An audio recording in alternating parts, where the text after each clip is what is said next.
Good morning. Today is April 29th, 2021, and welcome to the New Possibilities Hour, part of the Will Work for Food project founded by Natalie Armstrong Motan in the spring of 2020. As our regular viewers know, there's no charge for these great webinars. Rather, we ask people to contribute to a food bank if they like what they see, either a food bank in their area or one that's important to them, or one requested designated by our guest speaker.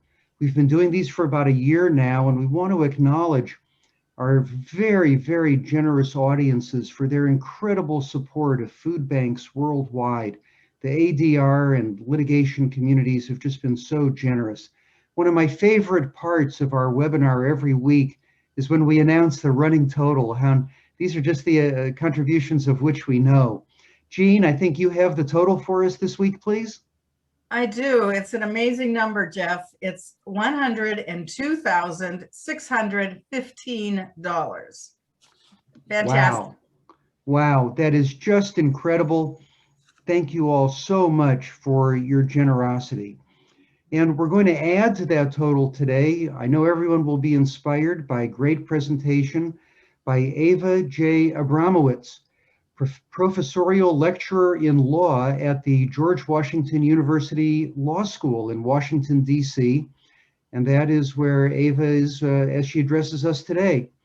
Ava is a former assistant United States attorney for the District of Columbia, and now she teaches negotiations at George Washington University Law School, where she is researching the communication behaviors used in mediations. She is the author of The Architect's Essentials of Negotiation, second edition, published by John Wiley & Sons in 2009. I've read portions of that book, and let me tell you, they're applicable not just to architects.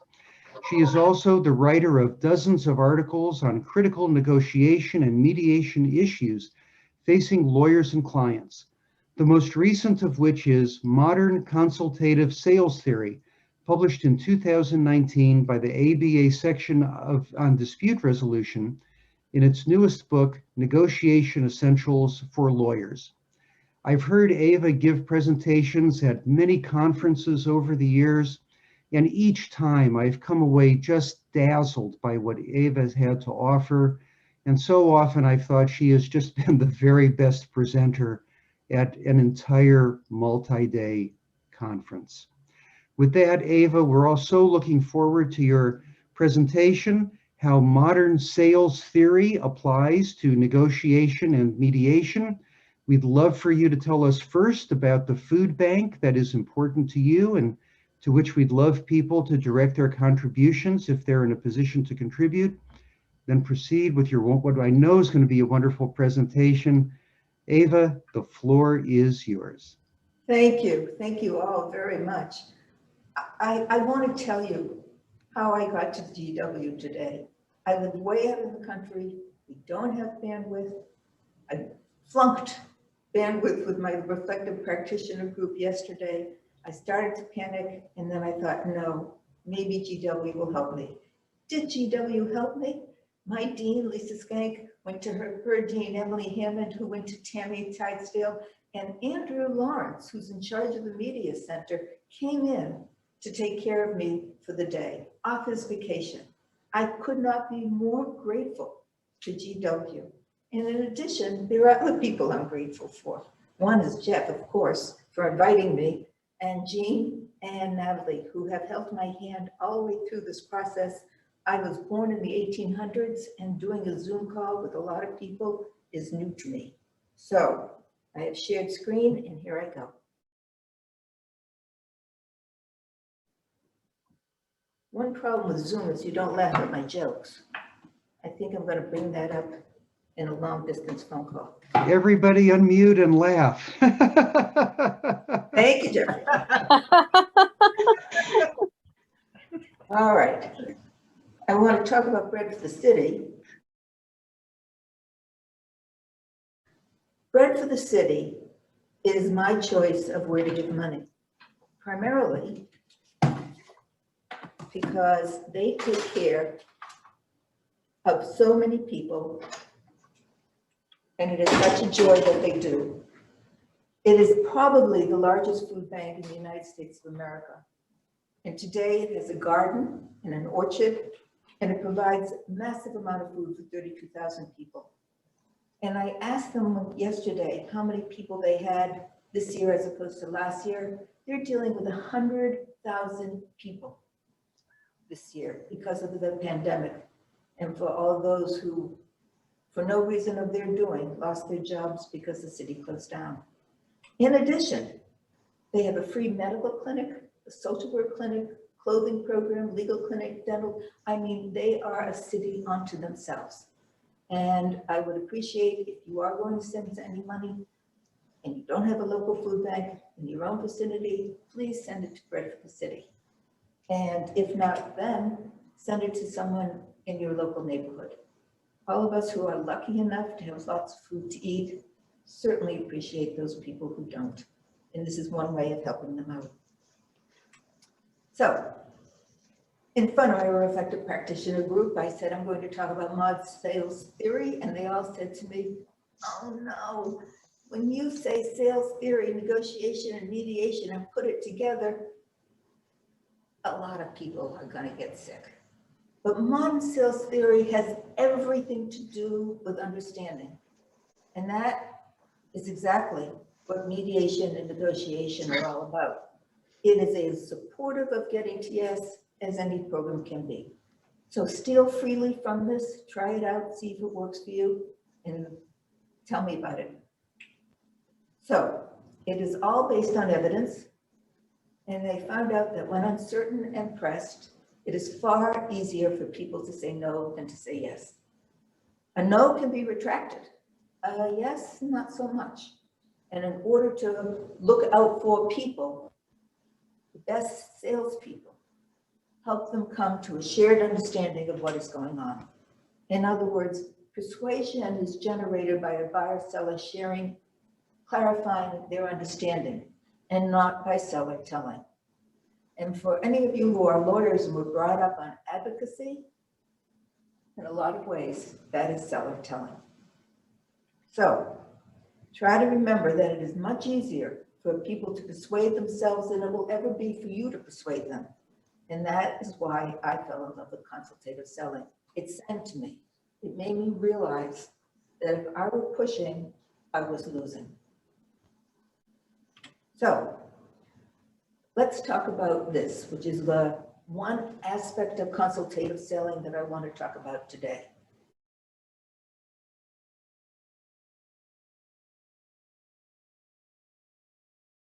It has a spectrum so wide that I thought instead of teaching you too much and having you walk out learning nothing, I would focus on the one little thing that made me use these theories right away as soon as I discovered them. And that is what a disputant goes through. How do people with high-stake problems and unknown risk achieve enough clarity of understanding to make a decision to let go of their dispute? That is the hardest thing I know of in negotiation and mediation, getting the other person to let go, getting the other person to agree to move. And that applies to all of us too. So let me show you what that decision is. It's based on a buyer-centered decision-making process. So whereas most of the books that I've read talk about the power of the mediator, in consultative selling, the power rests completely with the buyer. And indeed, if you think about it, that's also true about mediation. So the first thing you have to do is have the parties recognize their own needs. Sounds simple. The second thing is help them evaluate options. The third thing is to resolve any concerns they have. With one eye to implementability, help them make a decision. And then think about the success they will have if all it goes well. So I'm going to take it to me personally, and then I'm going to ask you to apply it yourself personally, and then we'll see where it takes us. So, recognition of needs. My late husband, he died, and I had to buy a new car. And we had a division of labor. He took care of everything mechanical, and I took care of everything else. And so I did not know what to do. And I mentioned this to my aunt, and she said, go to this person. He is in charge of service, not sales, but he'll help you. So I went and I met Sam, and Sam said, sit down. Your aunt tells me you need a car. And I said, yeah, I do. And he said, do you like driving? And I said, no, I hate driving. He said, why do you hate driving? I said, well, cars go too fast. I can't hold my lane. When a big car comes by me in my little runabout, it pushes me over. I almost fell off the road. I don't go fast. It's a runabout for a city. And now I have to start driving on highways and I don't know what to do. And he said, well, let me see if I understand you. And he repeated back to me what he had heard. The car's a runabout, only for the city. You need something for the highway, strong enough and big enough that you won't feel cowed by other cars and you can't get pushed off the road. I said, yes, that's exactly what I need. He said, come on out into the lot. I'll show you all your options. So he showed me all the options and he talked about the pros and cons of each of them. And then he showed me a Highlander. And I looked at the Highlander and I said, I'll never be able to parallel park that. And he said, oh, and showed me the Camry. He said, what do you think of this one? I said, it's beautiful. It's good. He said, well, drive it and then decide. So I did. And then he said, any concerns? I said, yeah, what's it like on the highway? He said, let's go on the highway. When we came back, he said, any concerns? And I said, does it come in blue? And he said, yes. And I drove it off and was extraordinarily happy. I went through absolutely everything and I backtracked. It's not linear. You can have recognition of needs and in evaluating options, you may realize you have another need. You can go to resolutions of concern and absolutely work out all your levels of concern. And then when you go to a decision, something still is freezing you. And often it's an emotional need that you may not be aware of. So let's take it to you. You're in a job. The job was great until another company bought your company. You hate your boss. That's okay because he hates you. You're not earning as much money as you think you should be earning and you want a new job. You say to your wife, I'm thinking of a new job. She said, you want to change again? And you say yes. And so you start thinking, what do I need? Think about it yourself. What kinds of questions would you ask if you were thinking of switching a job? These are the ones I came up with. Does it mean I have to move the family? Does it mean the kids have to change schools?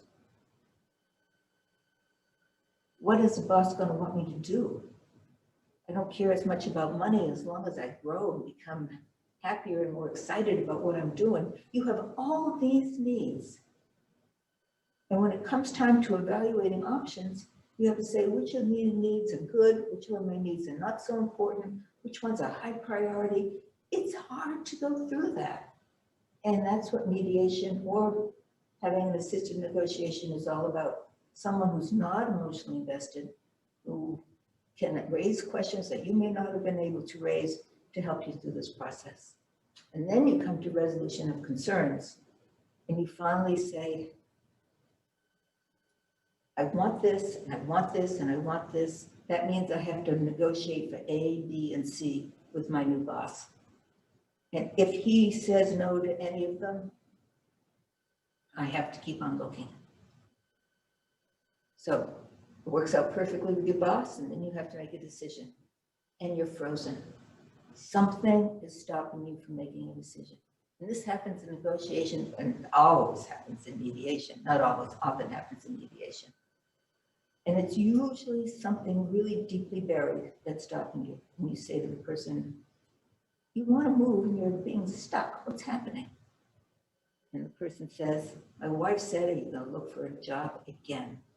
So you have to go back, resolutions of concerns, evaluation of options, to try to figure out what he's afraid of that's stopping him from moving. So that's the process you go through when it's an individual, and you have more power as an individual in deciding your own future. In a mediation, It's often different.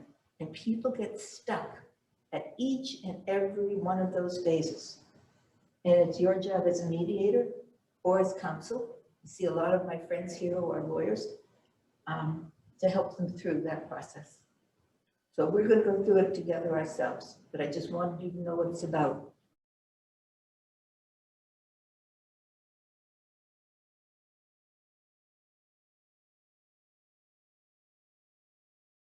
Because when I read it, I said, oh my God, that's why people get stuck.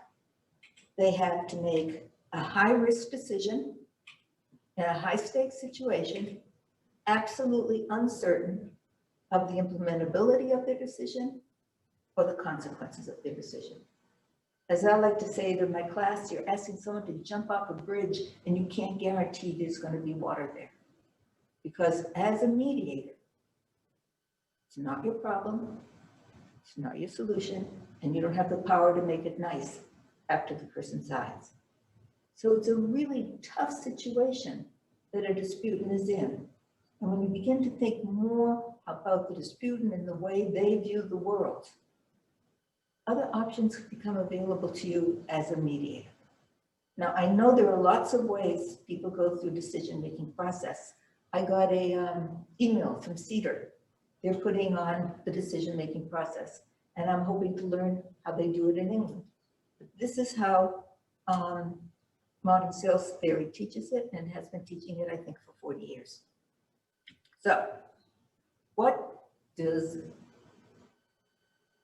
everyone basically have in common? What is the elephant in the room in a mediation? It's risk. It's absolutely risk.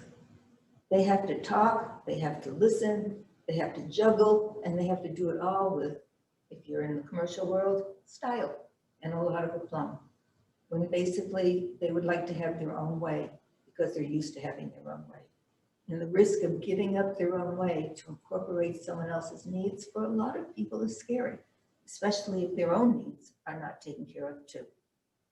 So when we talk about risk, it depends upon your expertise. Lawyers usually talk about litigation risk. What happens if you don't settle? What will happen to your trial? And those kinds of questions. Now, I was an assistant U.S. attorney for 5 years. I stopped counting judge trials when I hit 100. I stopped counting jury trials when I hit 30. I stopped counting counts of appeal, appellate cases when I hit 15. And I could never tell which way the court was going to go. And I could never tell which way the jury was going to go. And I won cases that nobody on God's earth thought could be won. And I have lost cases that nobody thought could be lost. So I'm not sure that conveying risk on our databases is all that helpful to people. It may be. It's something that should be researched and tested. But I have found that if you deal with human risk, if you truly work hard to help the person understand themselves and you to understand them also, then you can be substantially more creative in helping them come to a solution. So there are two types of information. There's external information, which is facts, all about the objective world. And there's internal information, the kind of information I'm talking about when I talk about human risk.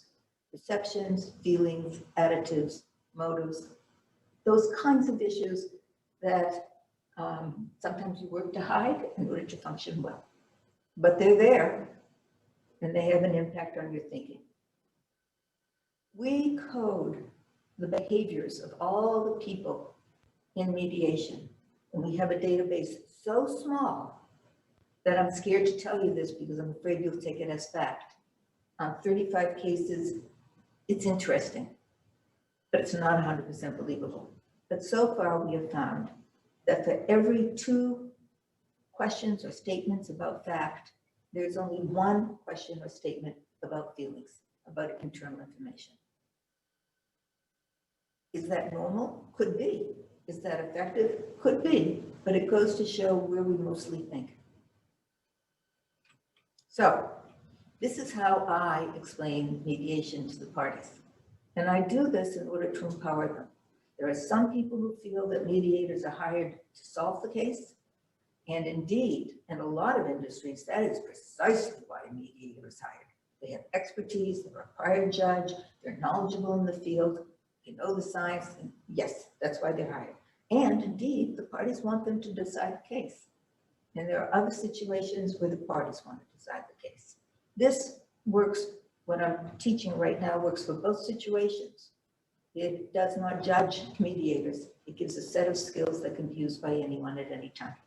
But the way I explain it to mediation, because I'm a person who believes it's up to them to solve the case, is I tell them, in any dispute, you have one choice. You can lump it or go to war. Lump it is just kiss it up, life is not always fair, or you can go to trial.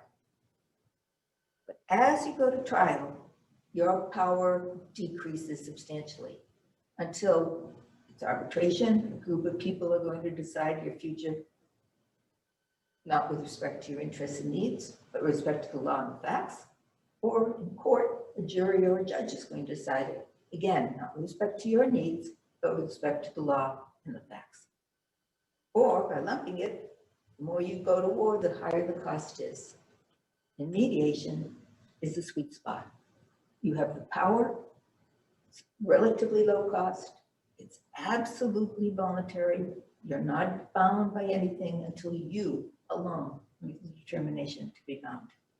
That's very empowering.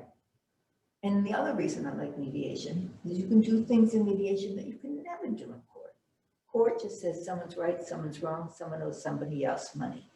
But in mediation, you can settle a case any way you want, as long as it's constitutional, legal, and not against public policy. So keeping that in mind, let's go back to the decision-making process. Recognition of needs. These are the kinds of questions that go with it. Key issue here is, does the person need to change? Does the person need to act? Do they want to stay in Muppet, or do they want to move?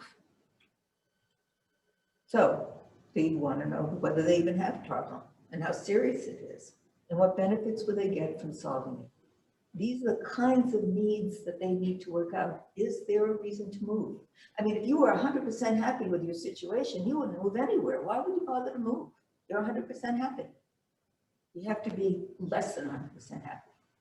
And for some people, it's a small line, and for a lot of people, it's a big line.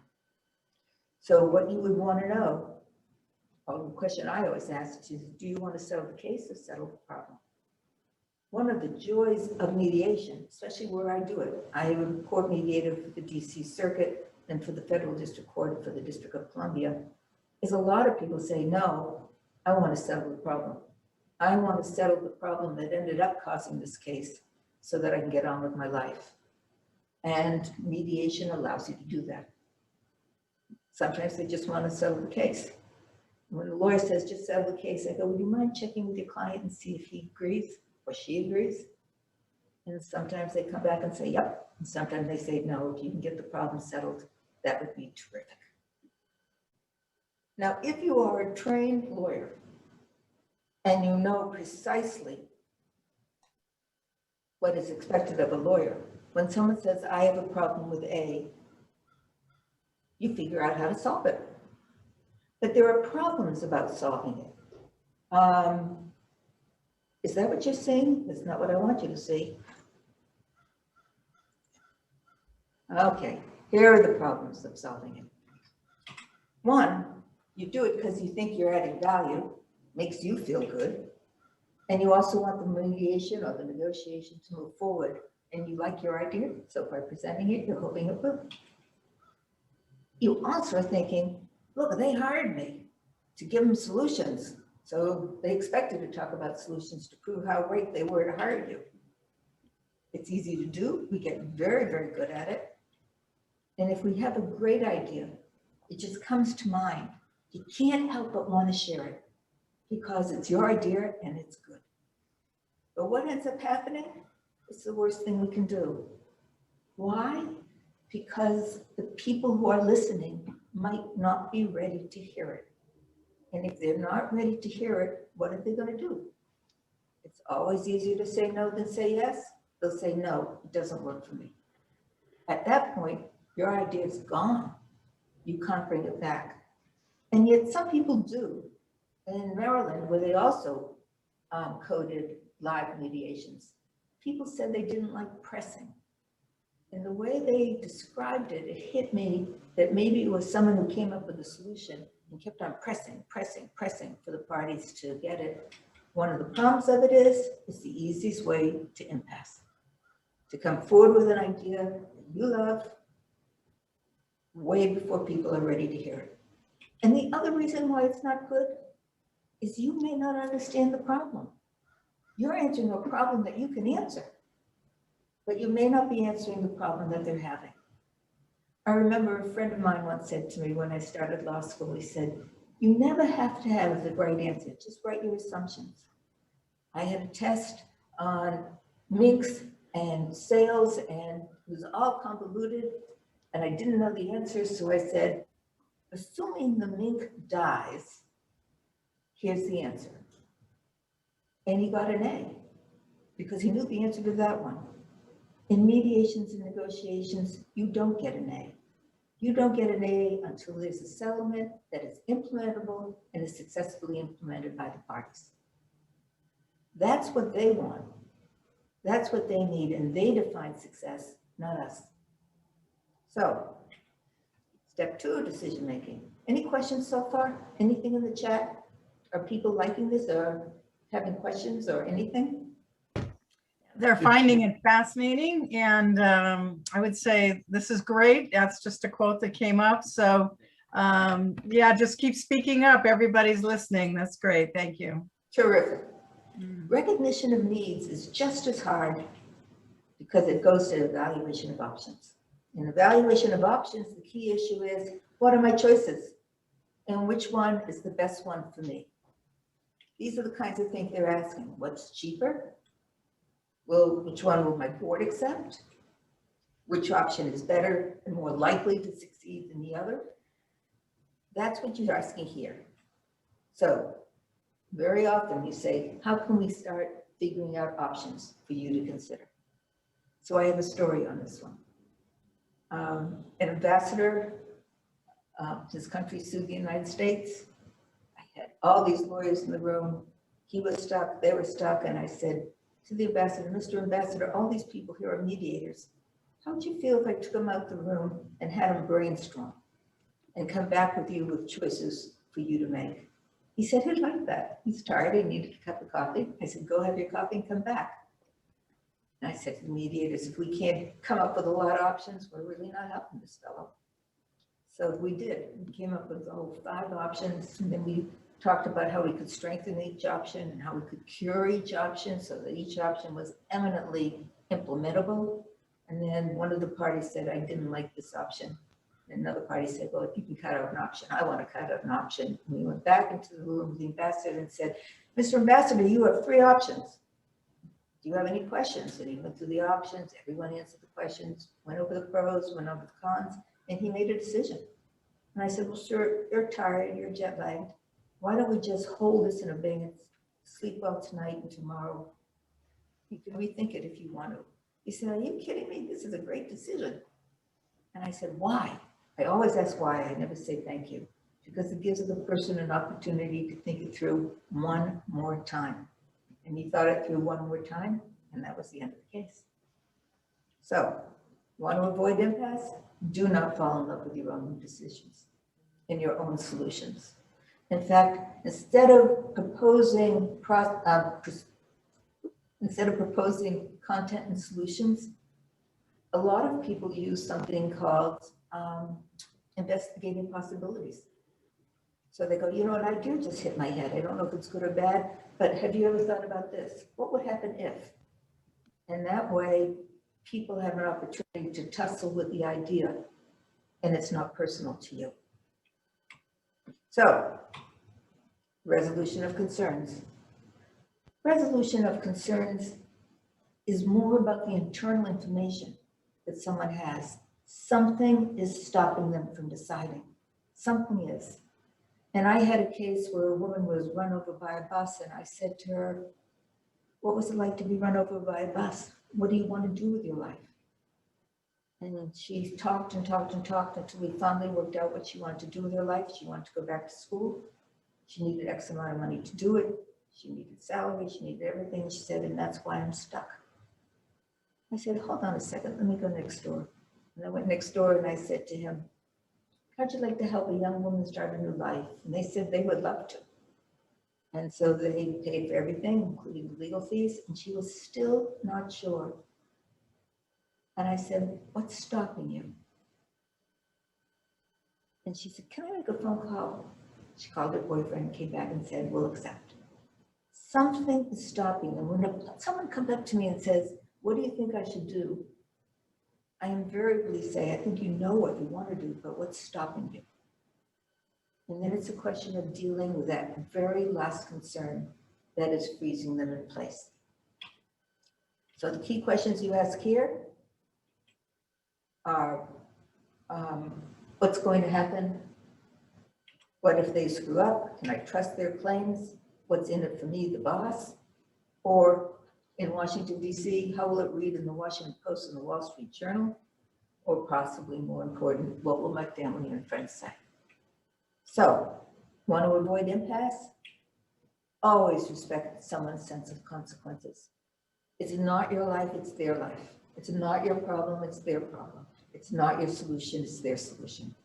So, don't minimize their fears. Don't prescribe solutions.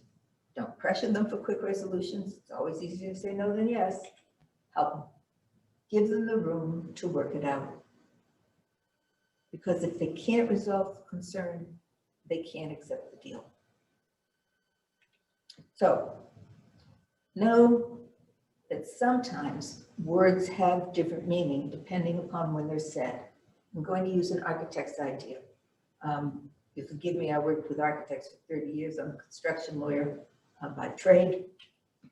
They're always being told you're too expensive. Don't you agree with that statement? We're going to go on. In recognition of needs, the buyer is saying to them, you cost more money than my problem. I'm not sure I need to have my problem solved. You're just too expensive and the problem is too small. And I have a wonderful story about that. I wanted to have a kitchen done and the architect came in and said, how much you paid for the house? And I told him. And he said, I have an easier way for you to figure out what to do. Go to Kitchen Guild and ask them to design this and this, or this and this, and then add 50,000 to their estimate of the biggest. And I looked at him and I said, I'm not paying 50,000 plus everything else. And he said, well, let's see what we can do with existing space. So it wasn't that he was too expensive, it was that my dream was too expensive. But you need to figure out what it is, because the question is, are you worth it? Evaluation of options. When you hear you're too expensive, the person is basically saying, I've got cheaper prices, and you have not demonstrated value. I'm not sure why you're better than they and why you're worth the money. And then resolution of concerns. They say you're too expensive. You're basically saying, given everything I want, it's too risky. There's something inside of me telling me not to do it.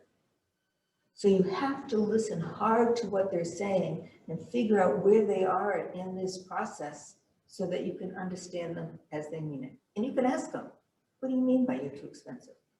Are you saying this, or are you saying this? Are you saying this? In order to help them through this process. Now, very, very often, you're in a situation where you think that people are being difficult. What do you do with difficult people? Yeah, sometimes the mediator is the difficult person because they can't figure out what's going on and they don't know how to help the people.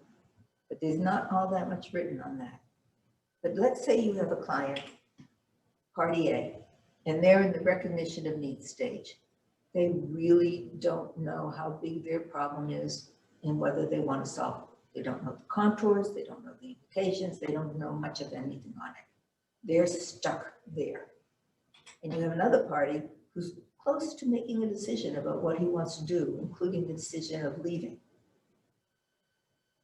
This is a time for you to recognize that one person's at recognition of needs and the other person has almost had it.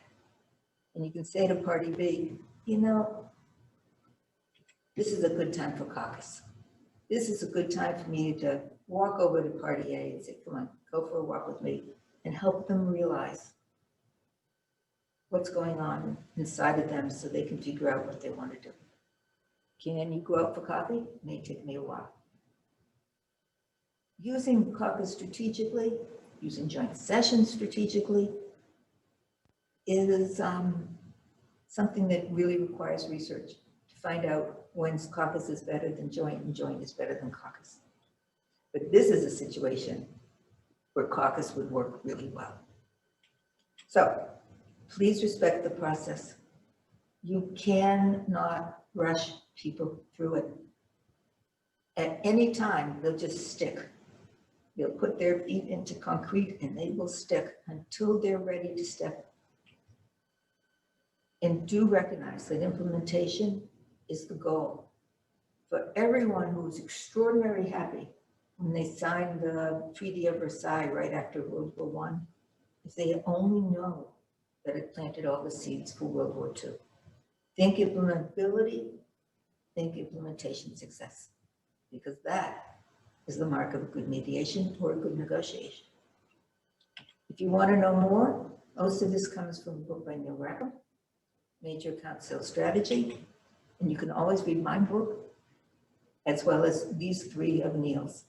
Spin selling talks about questions. There are various forms of questions. Some have impact to the good and some have no impact and are not useful in a negotiation or in mediation. Sales strategy, I just talked you through one part of it. And my favorite book is Getting Partnering Right, because if you want to get people back into business together, getting partnering right lays the seeds for how to go about doing it. So that's that. We have lots of time for questions, and I'm more than eager to answer anything that you have.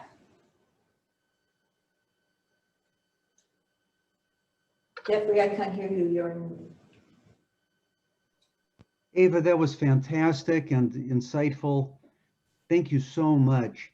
Let me ask you, now that we're mediating online in the Zoom environment or on different online platforms, what difference does that make in terms of how we approach our jobs as mediators and negotiators?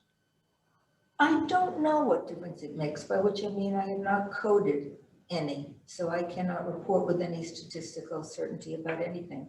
But I can tell you, my experience of having watched them is people tend to be more transactional. They end up bargaining more than helping each other go through the process. And I don't know what that will end up meaning. A lot of the cases that are really complicated are being held in abeyance, waiting for courts to open, waiting for this, waiting for that. But on small claims cases or on small cases where the stakes are not as high, I tend to think it's more transactional, that the behaviors, the communication behaviors used by the mediator and the other parties are different. I cannot prove that. And I would really like everybody else to comment on what you think, based upon your experience of having done Zoom mediations. If there are others who would like to pose questions on this, perhaps typing your question into the chat would be good. And then Jean, you can take a look in there and see what's there. Ava, while we're waiting for those comments to come in, let me ask you a different question, which is the typical mediation context. I think people understand they have a problem, which is they find themselves in litigation and they'd rather not be in litigation, all else equal. That's at least one dimension of the problem.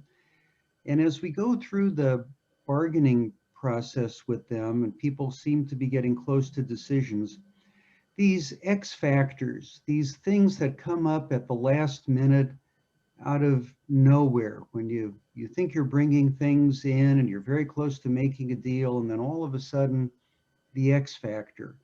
What, can you be more specific as to some tools that mediators can use to help people identify and deal with and perhaps resolve those X factors that stand in the way of a deal that you thought they were about to make and which does seem to make sense? Most of the reason that has an X factor, to use your term, I like that term a lot. I shall steal it with your permission. Please. It's emotional. It is something inside of the person that's saying, don't leap, don't go. And that means you basically have to go back to recognition of needs and help that person understand what is stopping them. Very often, it's they can't go home and tell their boss, or a lawyer doesn't want to go and tell the senior associate, or the senior associate doesn't want to tell the partner, or doesn't want to tell the client. Something is stopping them. It is real, and they're not going to move until it's resolved. And it's your job in a way to kind of be a therapist, to say, look, I'm not a therapist, I'm not a psychologist, but my experience is emotional needs stop people from making a leap. What's happening inside of you, do you know? Yeah. And, you know, I work for a court that is pretty terrific. So I could say, why don't we stop? Case is not going to settle today. Why don't we meet in a week and talk to people and see what happens? And by then, they can work out with their spouse, with their office, with something. I'll tell you a story about that. I had a case that I had worked out, and the lawyer would not settle. And I said to him, what is stopping you? And he said, the other side wants 2 checks, and our policy in our corporation is 1 check. And I don't have the power to do 2 checks, and I'm not going to ask anyone. I said, how would you feel if I spoke to the general counsel?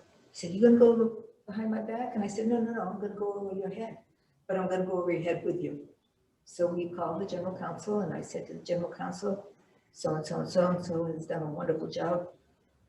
The other side wants something that's contrary to your policy. It's 2 checks, And she said, oh, we'd be delighted if it settles the case, we'd be delighted.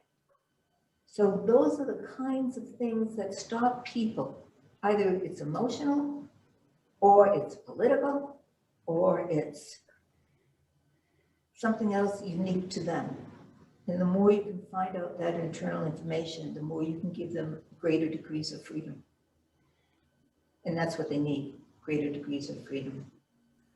So with respect to those degrees of freedom, Ava, you talked about adjourning mediations at the end of the day, giving people time to think. That's kind of a delicate tightrope, isn't it? There's always, in my judgment, a tension between pressing on, trying to get them to sign on the dotted line before they leave for the day, because as mediators, we're concerned that if they go home, all the progress will evaporate. They'll say to themselves, why in the world was I ever thinking of making this deal in the first place?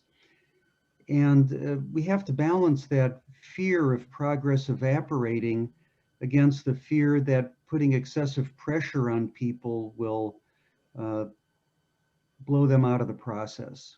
What thoughts do you have about how to balance that tension? I'll tell you, the first time I realized that unwittingly mediators can cause an impasse is when it was 4 o'clock. I had been a nice listener, helper, good duty the whole day. And 5 o'clock, the court was going to go down, and I started pressing. And so, of course, it ended up an impasse. And I realized that my change of behaviors, my change of communication behaviors, probably undid all the progress that we had made, because suddenly they were being forced to make a decision, and the easiest thing to do was say no. I'm not sure how much the fear on the part of the mediator is that progress will be lost or that they will lose. Because very often going home, describing the deal, describing this, describing that, ends up bringing up new needs that the person hadn't been aware of, but they can be solved. And so, for example, I had one case where both parties came in and they said, this case is not going to settle. And I said, great, we have common ground. Why is it not going to settle? We put up all the reasons on the board, and we worked out all the reasons, and the case settled. And you have to do heavy lifting, but so do the parties. And their lift is substantially heavier than yours. So I was on a plane talking with a good friend, lawyer, talked about this mediation that went to 2 o'clock in the morning and 10 o'clock in the morning. It was all signed. One of the parties called him up and said, I don't like the deal, I'm walking out. And he said, sign, go to court and try to get out of it. That's not a mediation success in my book. And so if somebody has something stopping them, they're either going to scuttle it in implementation, and it's a claim waiting for a place to happen, or they're going to think it through a day later, 2 days later, and come back to the table and say, this is what my problem is. And then you can deal with the problem. Mm-hmm. My court lets me do that. A lot of other courts don't. And in private, I've only done a few private ones. And in all cases, they ended up settling successfully. So I didn't do enough to be able to answer the question better than that.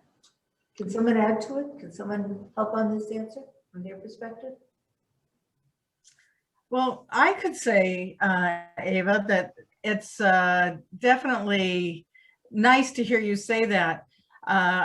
In addition to private mediations, I also do court mediations. And, you know, I have found many times when I say to the parties, especially because in the federal court program, they're mindful of the first 3 hours being no charge and maybe not wanting to go over the time, but, you know, so that is always there. But that aside, of just suggesting to people when they're close, but not quite so close, just to sleep on it, and then let's reconvene again, you know, within a few days, or do the telephone diplomacy, you know, whatever it might be. And most oftentimes those do settle. And, you know, definitely like Jeff was suggesting there in the private mediations, where they're paying to be there and ideally resolving it that day, that's one thing. But then again, you know, that phrase, mediation is a process.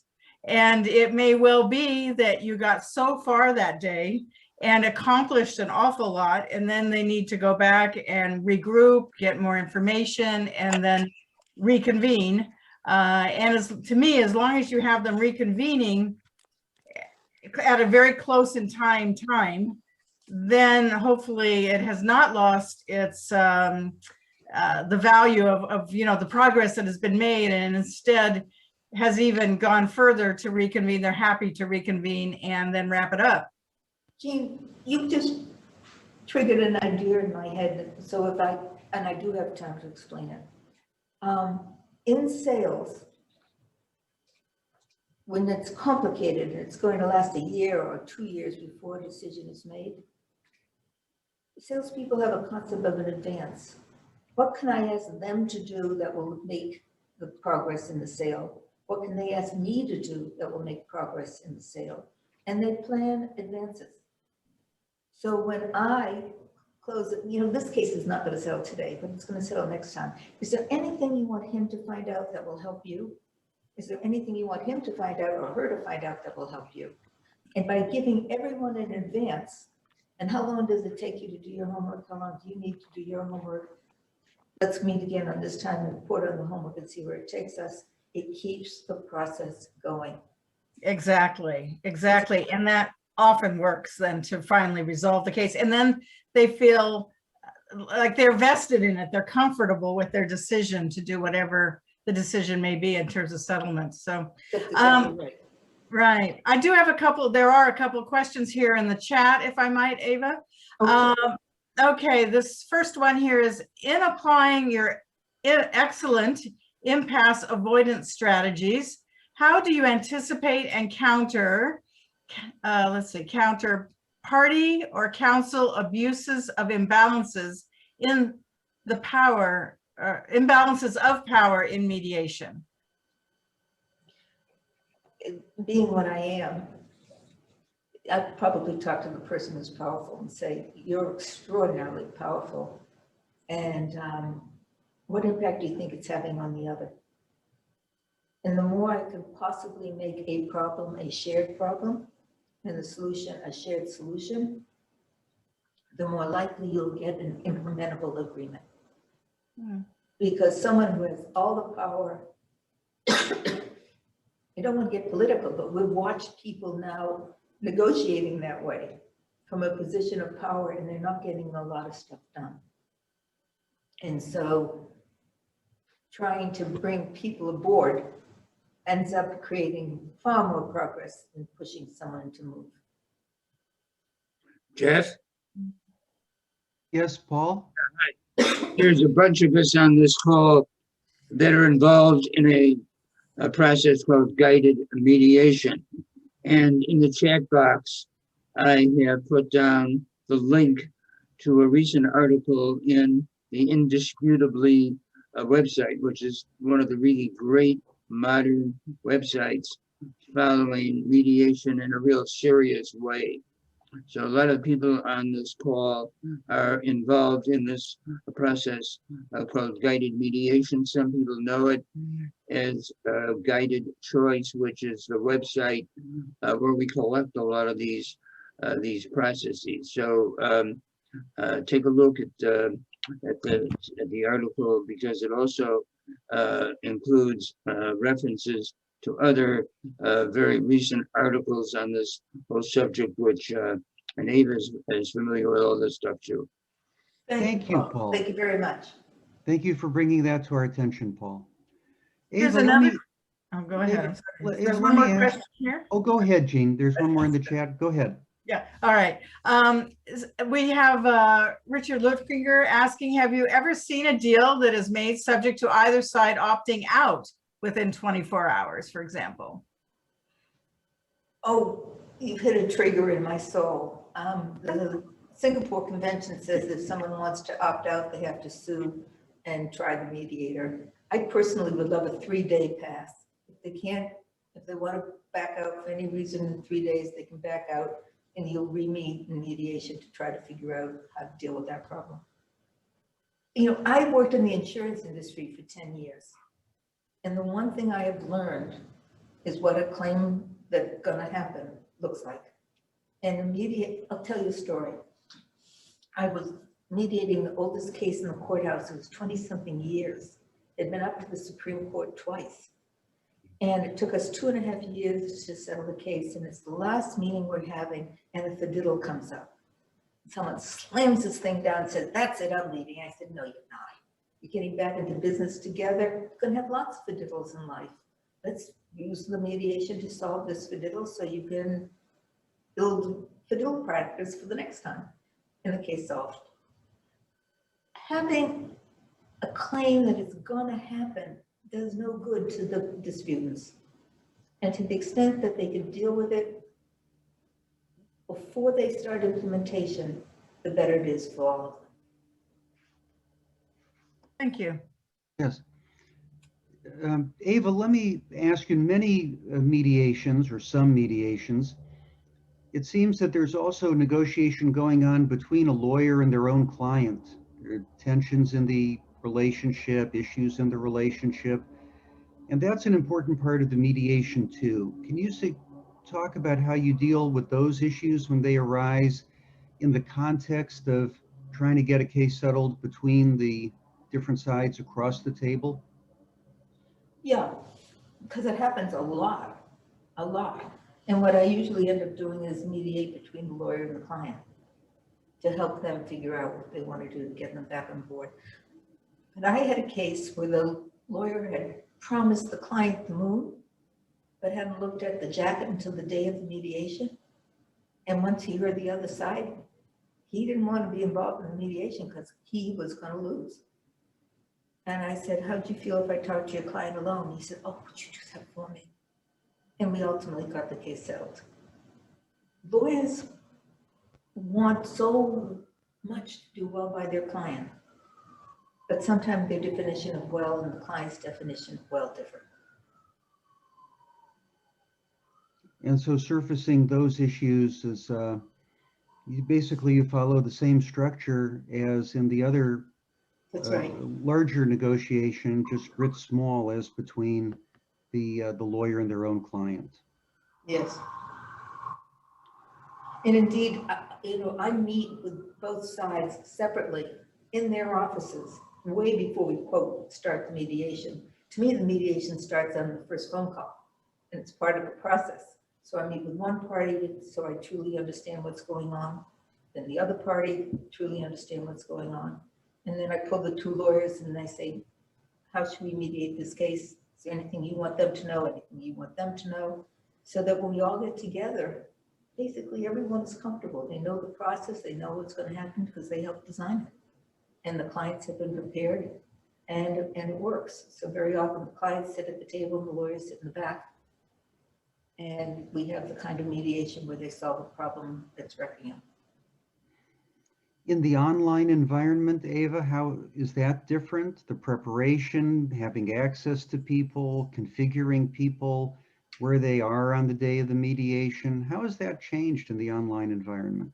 The problem with online is that technology, we're not used to dealing with the technology and fashioning it to meet our needs.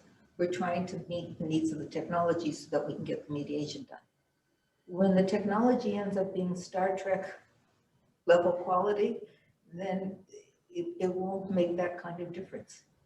But right now, I try to use telephone, I try to use Zoom, I try to use anything.